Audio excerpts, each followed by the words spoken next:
എല്ലാവർക്കും നമസ്കാരം. ചെന്താമരയാണ് ചർച്ചാ വിഷയം. കേരള പോലീസ് ചെന്താമരയെ കൃത്യസമയത്ത് പിടികൂടിയില്ല എന്നതിൻ്റെ പേരിൽ വലിയ വിവാദം നടന്നുകൊണ്ടിരിക്കുകയാണ്. പല ആൾക്കാരും വിമർശിക്കുന്നത് കേരളത്തിലെ ആഭ്യന്തര വകുപ്പിനെയാണ്, പോലീസിൻ്റെ പ്രവർത്തന രീതികളെയാണ്. തന്നെയുമല്ല, ഒരു കുടുംബത്തിനോട് നീതി കാട്ടാനുള്ള ഒരു അവസരം പോലീസ് നഷ്ടപ്പെടുത്തി എന്ന രീതിയിലത്തേക്കുള്ള ആരോപണമുണ്ട്. ഇതിൽ സത്യാവസ്ഥ എന്താണ് എന്നതിനെക്കുറിച്ച് അന്വേഷിക്കുക എന്നുള്ളത് പ്രധാനമാണ്. ഇതിൽ പോലീസിൻ്റെ അനാസ്ഥയുണ്ടോ അതോ ചെന്താമര എന്ന വ്യക്തിയുടെ കുറ്റകൃത്യം തടയാനായിട്ട് നമ്മുടെ സ്റ്റേറ്റിന് ഒന്നും ചെയ്യാൻ സാധിക്കുമായിരുന്നില്ലേ, ഈ ഉന്നയിക്കപ്പെടുന്ന ആരോപണങ്ങളിൽ വസ്തുതയുണ്ടോ എന്നുള്ളത് പരിശോധിക്കുകയാണ് ഈ വീഡിയോയിലൂടെ ഉദ്ദേശിക്കുന്നത്. ആദ്യം തന്നെ നമ്മൾ മനസ്സിലാക്കേണ്ടത്, ഈ ചെന്താമര എന്ന വ്യക്തിക്ക് ഇപ്പോൾ കൊല ചെയ്യപ്പെട്ട സുധാകരൻ എന്ന വ്യക്തിയുടെ കുടുംബവുമായി തീർത്താൽ തീരാത്ത പകയുണ്ടായിരുന്നു. അതിൽ ഇപ്പോൾ കേൾക്കുന്നത് ചില ആഭിചാര പ്രവൃത്തികളൊക്കെ തന്നെ ഉണ്ടായിരുന്നതിൻ്റെ പേരിലാണ് ഈ വിരോധം ഉണ്ടാകുന്നത് എന്നും ആ വിരോധം പിന്നീട് ആൾക്കാരെ കൊല ചെയ്യുക എന്ന രീതിയിലത്തേക്ക് മാറി എന്നുമാണ്. നമ്മൾ അറിയുന്നത്, സുധാകരൻ എന്ന ആളിൻ്റെ ഭാര്യയെ 2019 ചെന്താമര കൊല ചെയ്യുന്നു. അതിൻ്റെ പേരിൽ വിചാരണ തടവുകാരനായി കഴിയുന്ന സമയത്താണ് അയാൾ ജാമ്യത്തിന് അപേക്ഷിക്കുന്നത്. അങ്ങനെ അയാൾക്ക് ജാമ്യം കിട്ടുകയും ചെയ്യുന്നു. ഇവിടെ പോലീസിൻ്റെ ഭാഗത്തു നിന്നുണ്ടായ ഏറ്റവും ഗുരുതരമായിട്ടുള്ള അനാസ്ഥ, ജാമ്യ വ്യവസ്ഥ ലംഘിക്കുന്ന ഒരു പ്രതിയെ അറസ്റ്റ് ചെയ്യാനായിട്ട് പോലീസ് മറ്റൊന്നും ആലോചിക്കേണ്ടതില്ല എന്നുള്ള ഒരു കാര്യമുണ്ട്. അത് കൃത്യമായി ചെയ്തില്ല എന്നിടത്താണ്. കാരണം നേരത്തെ പറഞ്ഞതുപോലെ ചെന്താമരയ്ക്ക് സുധാകരൻ്റെ കുടുംബവുമായി തീർത്താൽ തീരാത്ത പകയുണ്ടായിരുന്നു. പല ആൾക്കാരോടും എണ്ണി 5 പേരെ കൊലപ്പെടുത്തുമെന്ന് ചെന്താമര പറഞ്ഞിരുന്നതായി അറിവുണ്ട്. തന്നെയുമല്ല, അങ്ങനെ കൊല ചെയ്യും എന്ന് പറഞ്ഞിരുന്ന ആൾക്കാരിൽ ഈ സുധാകരനും അദ്ദേഹത്തിൻ്റെ മാതാവും ഒക്കെ ഉൾപ്പെടുന്നുണ്ട്.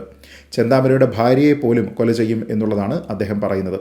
ഇവരുടെ എന്തോ ആഭിചാര കർമ്മത്തിൻ്റെ ഭാഗമായിട്ടാണ് തൻ്റെ ഭാര്യ തന്നെ ഉപേക്ഷിച്ചത് എന്നുള്ള ഒരു ചിന്തയാണ് ഇവിടെ ചെന്താമരയ്ക്കുള്ളത് എന്നുള്ളതാണ് ഇതിൽ പ്രധാനം. ഈ ഘട്ടത്തിൽ ജാമ്യവ്യവസ്ഥയുടെ ഭാഗമായി ഏതെങ്കിലും പ്രദേശത്ത് പ്രവേശിക്കാൻ പാടില്ല എന്ന് ഒരു റെസ്ട്രെയിനിങ് ഓർഡർ ചെന്താമരയ്ക്ക് ബാധകമായിരുന്നുവെങ്കിൽ അതിനെ അയാൾ വയലേറ്റ് ചെയ്തിട്ടുണ്ടെങ്കിൽ അതിനെക്കുറിച്ചുള്ള അറിവ് കിട്ടുന്ന ആ സമയത്ത് തന്നെ പോലീസ് അയാളെ കസ്റ്റഡിയിലെടുക്കേണ്ടതാണ്.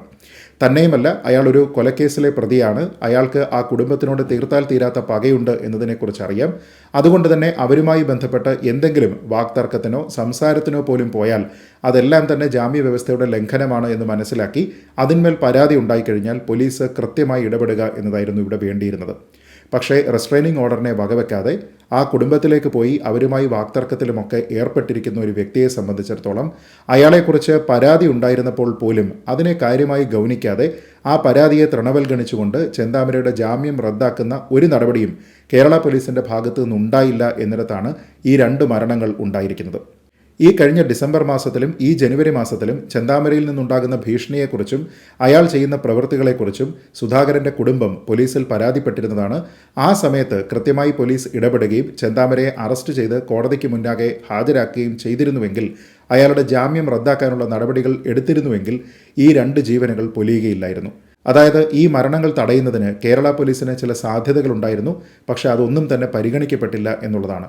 അതായത് സ്റ്റേറ്റിൻ്റെ ഭാഗത്തു നിന്ന് കൃത്യമായ രീതിയിൽ ഒരു പരാതി ഉണ്ടാകുന്ന സമയത്ത് അന്വേഷണവും നടപടികളും ഉണ്ടാകുമായിരുന്നുവെങ്കിൽ സുധാകരൻ, അദ്ദേഹത്തിൻ്റെ അമ്മ, ഈ 2 ആൾക്കാരുടെ മരണം തടയാൻ കഴിയുമായിരുന്നു.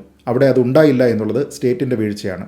എന്നാൽ ഇവിടെ പോലീസിനെ സംബന്ധിച്ചിടത്തോളം 48 മണിക്കൂറിനകം തന്നെ ഞങ്ങളുടെ SP പറഞ്ഞതുപോലെ ഞങ്ങൾക്ക് പ്രതിയെ പിടിക്കാനായിട്ട് സാധിച്ചു, അതുകൊണ്ട് തന്നെ ഞങ്ങൾ എന്തോ വലിയ കാര്യം ഇവിടെ ചെയ്തിരിക്കുകയാണ് എന്ന മട്ടിലൊക്കെ സംസാരിക്കാനാണ് പല പോലീസ് ഉദ്യോഗസ്ഥന്മാരും ശ്രമിക്കുന്നത്.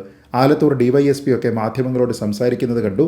അവരുടെ ഫോക്കസ് തന്നെ 2 ദിവസത്തിനുള്ളിൽ പ്രതിയെ പിടിക്കാനായിട്ട് സാധിച്ചു, അത് പോലീസിൻ്റെ ഒരു നേട്ടമാണ് എന്ന രീതിയിലത്തേക്ക് അവതരിപ്പിക്കുന്നിടത്താണ്. നമുക്ക് കൃത്യമായിട്ടറിയാം, ഇവിടെ പോലീസിൻ്റെ ഭാഗത്തു നിന്ന് വീഴ്ചയുണ്ടായിട്ടുണ്ട് എന്ന് മേലധികാരികൾക്ക് മനസ്സിലായിട്ടുണ്ട്.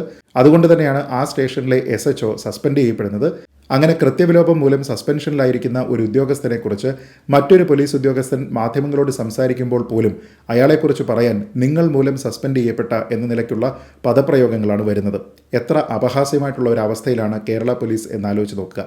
ഇവിടെ തന്നെ 2019 കൊലപാതകത്തിന് ശേഷം പോത്തുണ്ടി വനമേഖലയിലേക്ക് പോവുകയും പിന്നീട് ഭക്ഷണം കിട്ടാത്തതുകൊണ്ട് പുറത്തേക്ക് വരികയും ചെയ്യുന്ന സമയത്താണ് ഈ ചെന്താമര മുൻപ് പിടിയിലായിരുന്നത്.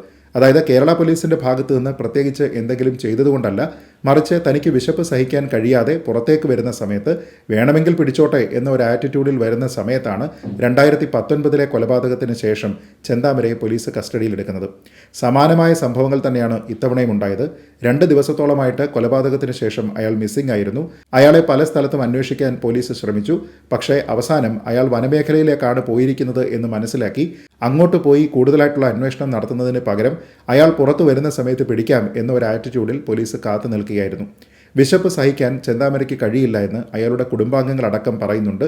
അതുകൊണ്ട് തന്നെ 2 ദിവസം കഴിയുമ്പോഴേക്കും വിശപ്പ് തീരെ സഹിക്കാനാവാതെ അയാൾ പുറത്തേക്ക് വരികയും ആ സമയത്ത് പോലീസ് അയാളെ പിടികൂടുകയുമാണ് ചെയ്തിരിക്കുന്നത്. എന്നുവെച്ചാൽ കേരള പോലീസ് പ്രത്യേകിച്ച് എന്തെങ്കിലും ചെയ്തതുകൊണ്ടല്ല, മറിച്ച് വിശപ്പിന് മുന്നിൽ ചെന്താമരയ്ക്ക് കീഴടങ്ങേണ്ടി വന്നതുകൊണ്ടാണ് അയാൾ ഇപ്പോൾ പിടിയിലായിരിക്കുന്നത്. അതല്ലാതെ മറ്റൊരു കാര്യവും ഇവിടെ സംഭവിച്ചിട്ടില്ല.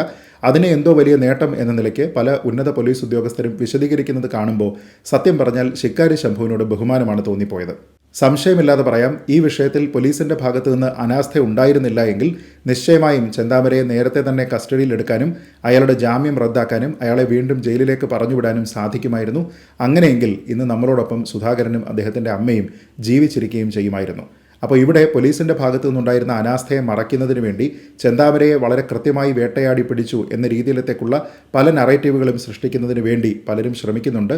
എന്നാൽ അങ്ങനെയല്ല സംഭവിച്ചിരിക്കുന്നത്. പോലീസിൻ്റെ ആഭ്യന്തര വകുപ്പിൻ്റെ ഭാഗത്തു നിന്നുണ്ടായിരിക്കുന്ന കടുത്ത വീഴ്ച എന്നല്ലാതെ മറ്റൊരു നിലയിലും ഈ സംഭവത്തിനെ വിലയിരുത്താൻ കഴിയുകയില്ല. നമ്മൾ കണ്ടതാണ് മരണപ്പെട്ട സുധാകരൻ്റെ 2 പെൺമക്കൾ മാധ്യമങ്ങളുടെ മുന്നിൽ പൊട്ടിക്കരയുന്നത്. അവർക്ക് അവരുടെ ദുഃഖവും അവരുടെ രോഷവും ഒന്നും തന്നെ അടക്കാൻ സാധിക്കുന്നില്ല. അവരുടെ ആ കരച്ചിലും അവരുടെ വികാര പ്രകടനങ്ങളുമെല്ലാം തന്നെ പൂർണ്ണമായും ന്യായീകരിക്കത്തക്കതുമാണ്. കാരണം അവരിവിടെ ചെയ്തിരുന്നത് നിയമവ്യവസ്ഥ എന്താണോ അനുശാസിക്കുന്നത് അതിനെ പിന്തുടരുകയായിരുന്നു. അവർക്ക് ചെന്താമര പുറത്തു വരുന്ന സമയത്ത് അതിനെക്കുറിച്ച് ഓർത്ത് ഭയമുണ്ടായിരുന്നു. അയാൾക്ക് തങ്ങളുടെ കുടുംബത്തിനോടുള്ള വിരോധത്തിനെക്കുറിച്ച് അവർക്ക് കൃത്യമായ അറിവുണ്ടായിരുന്നു. അതുകൊണ്ട് തന്നെ അയാളിൽ നിന്നുള്ള ഭീഷണിയെക്കുറിച്ച് അവർക്കുണ്ടായിരുന്ന ആശങ്ക വളരെ കൃത്യമായിട്ട് അവർ പോലീസ് സംവിധാനത്തിനെ അറിയിച്ചു. എന്നാൽ പോലീസ് സംവിധാനമായിരുന്നു ബാക്കി കാര്യങ്ങൾ ചെയ്യേണ്ടത്.